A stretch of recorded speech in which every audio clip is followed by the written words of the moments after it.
కార్యక్రమాన్ని అమృత్ ద్వారా ఈ యొక్క పథకాన్ని విస్తరించి పూర్తిగా అతి తొందరగా దీన్ని పూర్తి చేయించి ప్రజలకు ఈ పథకం ద్వారా మరి ఈ తాగునీటి సౌకర్యాన్ని అందించేటటువంటి విధంగా చేయాలని నేను కోరుతా ఉన్నా. ఇప్పుడు కేంద్ర ప్రభుత్వం ద్వారా వస్తున్నటువంటి పథకాలన్నీ కూడా రాష్ట్ర ప్రభుత్వంలో ఏ పథకం చేపట్టినా నరేంద్ర మోదీ గారి యొక్క ప్రతి ఒక్క రాష్ట్రం అభివృద్ధి చెందాలి, ప్రతి గ్రామం అభివృద్ధి చెందాలి, ప్రతి పట్టణం అభివృద్ధి చెందాలని లక్ష్యంతోనే వాళ్ళకి పెద్ద ఎత్తున నిధులు కేంద్రం ద్వారా ప్రతి ఒక్క రాష్ట్రానికి అందినట్టుగానే మన రాష్ట్రానికి కూడా అందిస్తూ ఉన్నారు పెద్ద ఎత్తున. ఈరోజు గ్రామాలకు గ్రామ పంచాయతీలకు నిధులు కానీ, అదేవిధంగా ఎన్ఆర్ఈజీఎస్ కింద నిధులు కానీ, సీసీ రోడ్లు కానీ, గ్రామాల్లో సీసీ రోడ్లకు పెద్ద ఎత్తున ఎన్ఆర్ఈజీఎస్ నిధులు వాడుకుంటా ఉన్నాం. గతంలో ఇక్కడ వైకుంఠ ధామాలు కట్టిండ్రు, రైతు వేదికలు కట్టిండ్రు. సో ఈరోజు గ్రామ పంచాయతీల నిధులు కూడా పెద్ద ఎత్తున మరి కేంద్ర ప్రభుత్వాన వచ్చినటువంటి నిధులను సద్వినియోగం చేసుకొని ఆ యొక్క అభివృద్ధిని ముందుకు తీసుకోవాల్సినటువంటి అవసరం ఉన్నది. ఇప్పుడు గ్రామ పంచాయతీల ఎలక్షన్లు జరిగితే మళ్ళీ మనకు నిధులకు ఎలాంటి ఆటంకం లేకుండా నిధులు విడుదలైతాయి. మరి అదేవిధంగా ఈరోజు ప్రధానమంత్రి ఆవాస్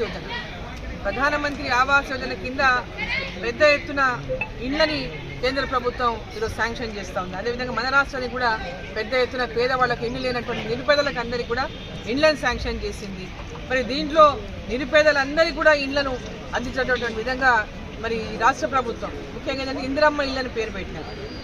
ఇందిరమ్మ ఇళ్లను పేరు పెట్టి కేంద్ర ప్రభుత్వం నరేంద్ర మోదీ గారి ప్రభుత్వం ప్రధానమంత్రి ఆవాస్ యోజన అనేటటువంటి పథకం ద్వారా వచ్చినటువంటి నిధులు ఈ యొక్క ఇందిరమ్మ ఇంటికి కూడా మరి ఆ నిధులన్నీ కూడా వీళ్ళు దీంట్లో జమ చేస్తూ ఉన్నారు.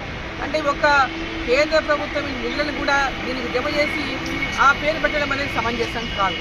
ఒకవేళ ఆ పేరు పెట్టుకుంటే అభ్యంతరం లేదు. రాష్ట్ర ప్రభుత్వం నిధులు ఇచ్చి ఆ ఇళ్ళకి ఆ పేరు పెట్టుకోండి. కేంద్ర ప్రభుత్వం నరేంద్ర మోదీ గారు ఇచ్చేటటువంటి ప్రధానమంత్రి ఆవాస్ యోజన పథకం ఏదైతే ఉందో ఆ పథకాన్ని ప్రత్యేకంగా ఇండ్లు లేనటువంటి నిరుపేదలకందరికీ ఆ పథకాన్ని ప్రత్యేకంగా అందించాలి. ప్రధానమంత్రి ఆవాస్ యోజన అనేటటువంటి పేరును కంటిన్యూ చేయాలి.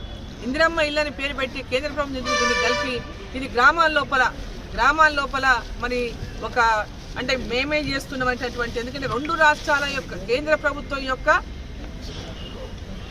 షేర్ కూడా ఉంటున్నప్పటికీ కూడా దాన్ని కాదు అని మేమేటటువంటి గతంలో కేసీఆర్ గారు చేసింది.